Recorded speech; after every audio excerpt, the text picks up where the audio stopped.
Pas de secret médical pour Isabelle Balkany. Lundi 27 février, Patrick Balkany, son époux, était de passage sur CNews afin de réagir sur la décision du parquet de la Cour d'appel de Paris de placer Pierre Palmade en détention provisoire. Mais lors de sa prise de parole, l'ancien maire de Levallois-Perret a notamment dévoilé quelques rares informations sur la santé de sa femme. Depuis 48 heures, je peux vous le dire, cancer du pancréas, avait-il révélé. Une information choc que la principale intéressée a confirmé le lendemain sur Twitter. Je vous préviens avec force. Mes amis. La formidable Ségolène H. de l'Institut Curie et moi, nous allons vous apprendre ce qu'est la discipline, avait-elle indiqué, positive. Même constant pour Édouard Philippe. Apparu méconnaissable devant les caméras de Quotidien en octobre dernier, l'ex-premier ministre n'a pas tardé à donner des explications aux Français. En plus du vitiligo, qui avait provoqué un blanchiment de sa barbe, le maire du Havre a ensuite reconnu dans Le Parisien être atteint d'une seconde maladie auto-immune, l'alopécie. Très récemment, mes sourcils sont tombés. Mais ce n'est ni douloureux, ni dangereux, ni contagieux. Je suis en pleine forme, je fais de la boxe 2 fois par semaine. Et croyez-moi, je me sens bien dans ma peau, a précisé celui que tout le monde imagine candidat à la présidentielle 2027. Des mots francs sur un sujet resté longtemps tabou pour les politiques.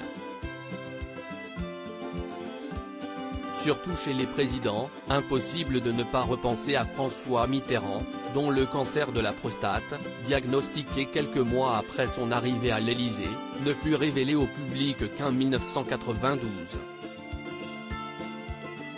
Un silence pour lequel Georges Pompidou, atteint de la maladie de Waldenström pendant 6 ans, optera également, tout comme plusieurs de ses successeurs à l'Élysée. Si est dans le secret le plus total que Jacques Chirac est hospitalisé pour un AVC en 2005, tandis que Nicolas Sarkozy subit une ablation d'un abcès à la gorge en octobre 2007 sans en parler aux Français, comme le révélera le livre Cécilia, la face cachée de l'ex-première dame de Denis de Montpion et Laurent Léger. Ce dont je souffrais était très douloureux, mais ne mettait pas en cause mon aptitude à exercer ma fonction, confirme Nicolas Sarkozy à Paris Match en juillet 2020. L'ancien président venait tout juste de divorcer de Cécilia lorsqu'il a été opéré. Supérieur à Isabelle Balkany, Édouard Philippe. Ces politiques ont révélé ou caché une maladie. Muriel Pénicaud, ex-ministre d'Emmanuel Macron, a caché sa maladie chez les ministres, plusieurs cas ont aussi marqué les esprits. Avant Gérard Collomb, récemment touché par un cancer de l'estomac qu'il a choisi de rendre public, c'est Muriel Pénicaud qui a été confrontée à la maladie. En mars 2021, dans son livre Pousser les murs, elle révèle avoir souffert d'un cancer de la thyroïde lorsqu'elle était ministre du Travail.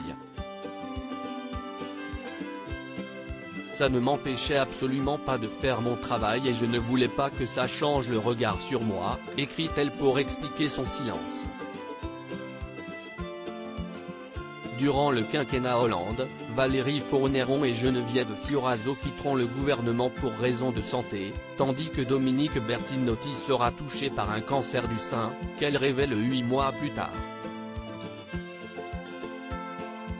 Je ne me sentais pas assez forte pour gérer en plus le regard des autres, explique l'ex-ministre délégué à la famille. Sur la scène politique, Jean-Luc Romero brisera un autre tabou en 2002. Élu conseiller régional d'Île-de-France 4 ans plus tôt, sous la bannière RPR, il devient le premier homme politique à révéler sa séropositivité. Crédit photo, Dominique Jacovide.